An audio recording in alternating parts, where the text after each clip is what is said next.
Hello, everyone. Welcome back to the Pot Smoker's Bible. My name is Zion. I'm the author of the Pot Smoker's Bible, which contains the prophetic book of Zion, where I get my name and authority. It comes from the Ketuvim, or Old Testament, of the Christian Bible. I use the King James Version of the Bible in order to put together the prophecy of Israel, which I call the Book of Zion. And I did that because that's how it was supposed to be done. I found a passage in the King James version of the book of Isaiah that said, "Who will put this in order for me?" And the same book of Isaiah talks about the lines and precepts, which must be put in order for it to be understood. And that is how the book of Zion came about. I took the Bible literally at its word, and I put together the prophecy as it was written by the prophets themselves. So if you want to video view the prophecy of Israel, called the Book of Zion, go to my YouTube channel, Pot Smoker's Bible, all lowercase, and you'll have to go through the feed to find the Book of Zion. It's at the end of the Pot Smoker's Bible. It is the last 24 chapters, or the last 24 of the last 27 chapters, I do believe, is the entire prophecy as it was written by the prophets in the corresponding order that they naturally went into. And everything about it, that is how the prophecy worked. When I began the quest for God and for salvation and for an end to the pain and suffering of all humans, of all people on earth, no, of all things on earth, because it wasn't just humans that I wanted to end the suffering for. It was all who suffer. Um, we are part of an all, and everything that we do affects the all. And it is through the quantum field that we affect everything. So we really can't take things in parts. Because when you take things in part, you leave out essential parts. You have to deal with the whole. And religion deals with parts. They take this region here and they idolize it, and that is the nexus of their being, and they never expand on that. And this compartmentalizing of information and of things in our society is part of the problem of our society. We separate religion from science and we reject fantasy. And by doing so, we limit our capabilities to create because religion is what we believe. Fantasy is what we imagine. And science is the method that we use to actualize our desires and beliefs. And this is where magic comes from. This is pretty much the quantum field. But the one thing that both science and religion gloss over and don't actualize on is the entity known as I.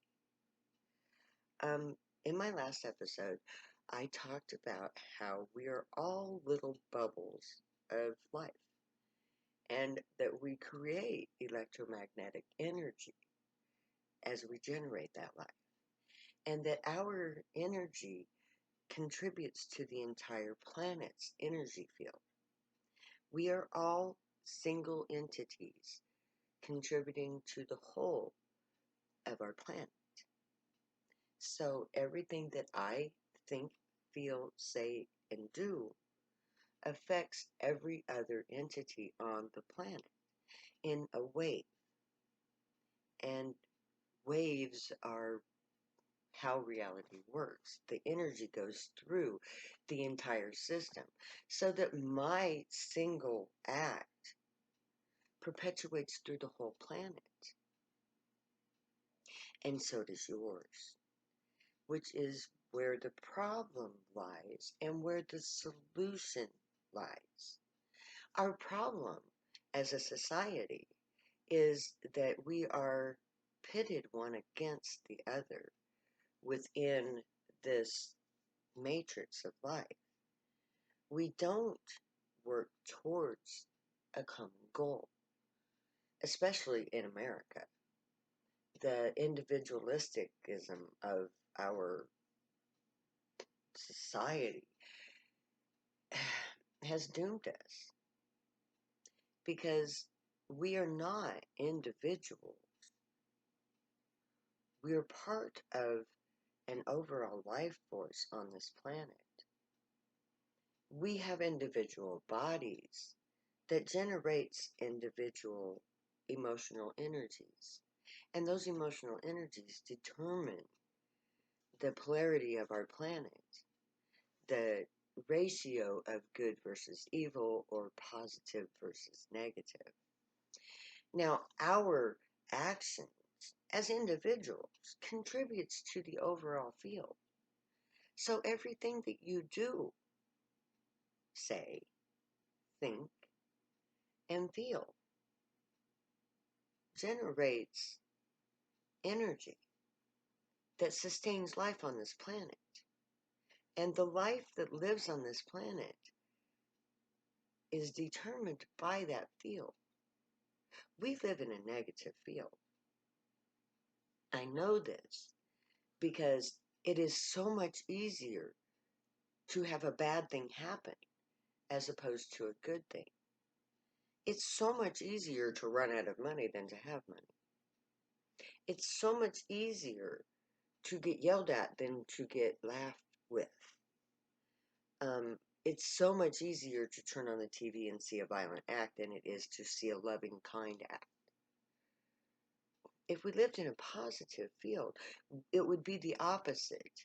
It would be easier to find somebody who is joyful, to feel joy. But we don't feel joy. We feel pain, suffering, longing, all of the negative emotions, because that is the emotional state of the world.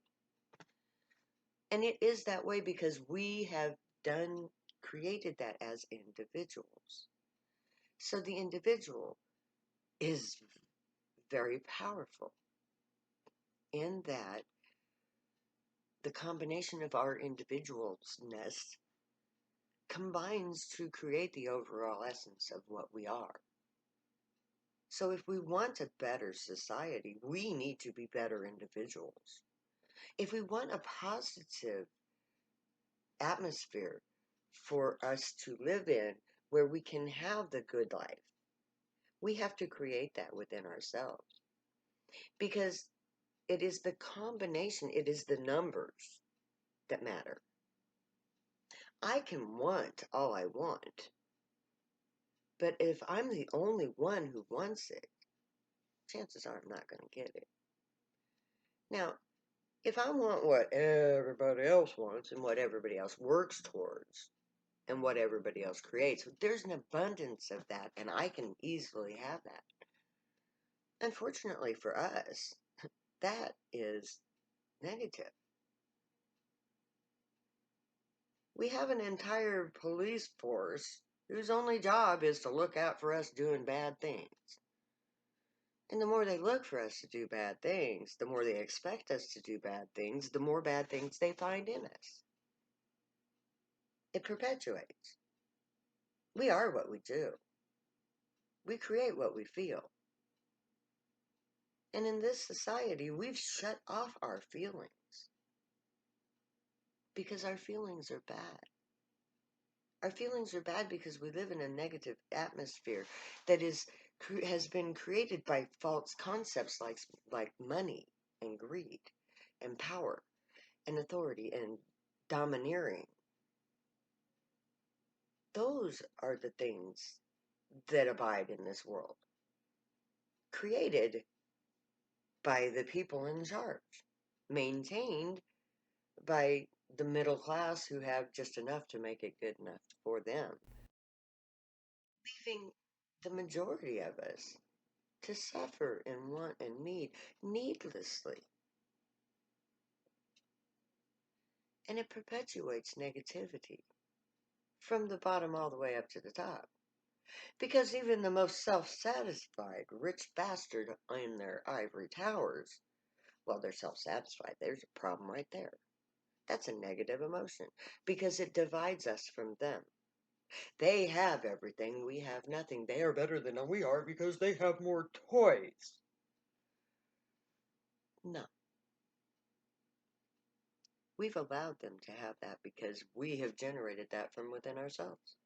We accept what is and don't do anything to change it, not understanding how to change it. It starts here, within yourself. I change me because that's the only person I can change. I can't affect you. I can only affect me. So if I become the best me that I can be, and I generate only that which is good and light and truth and just and positive, then I no longer contribute to the muck, that negativity that dwells in the whole sphere of the earth, guiding and directing every human endeavor, keeping us all within our little part of the matrix, miserable, generating negativity, enforcing the status quo, giving more power to those who deserve it least, because they do nothing. But because they have us believing that this is good, we go along with it. Is it good that people go without food while other people have little bits of pieces of paper stuck in rooms and buildings, generating magically other little bits of piece of paper to be stuck in those same rooms? And those little bits of piece of paper is the only thing that's keeping you from having food. Where was a negative thought in that whole equation I just gave you? There was not a there was not a positive thought there. It was all negative. Every last little bit of it. From the power hungry bastard at the top in that ivory tower who is self centered, egotistical, thinks that because he's got all those stupid little fucking pieces of paper that he means something.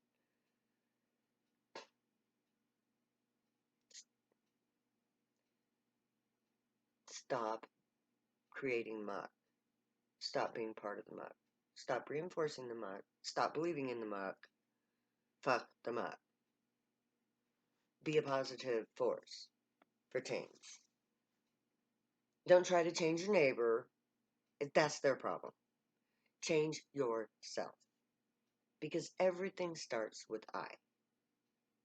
I am this. I do that. I think this. I say that. I do that. I. Everything comes from the I. That point of singularity that is me. That generates the life force. That contributes to the electromagnetic field of the planet. That decides ultimately whether good things will happen or bad things will happen. Because if I dwell on the bad things, the negative things, bad things, negative things are going to be real easy. Because that's where all the power lies. That's where the energy is. That's where we live, in the negative. And it comes from each and every one of us. Numbers matter. We'll take that up next time. May the Great watch over you, guide you, protect you, keep you from all harm, and teach you right from wrong. May you be worthy of them, because you're not. Even I'm not worthy of them. I'm not worthy of anything. But we can all be worthy of everything. May your thoughts, words, and deeds reflect truth, good, and light, the unicorn way. Find your joy. Become your joy. Live your joy. Spread your joy. Be a force for good. If you do drugs, stay happy and high. You have every reason to. Later, because I'll never say goodbye.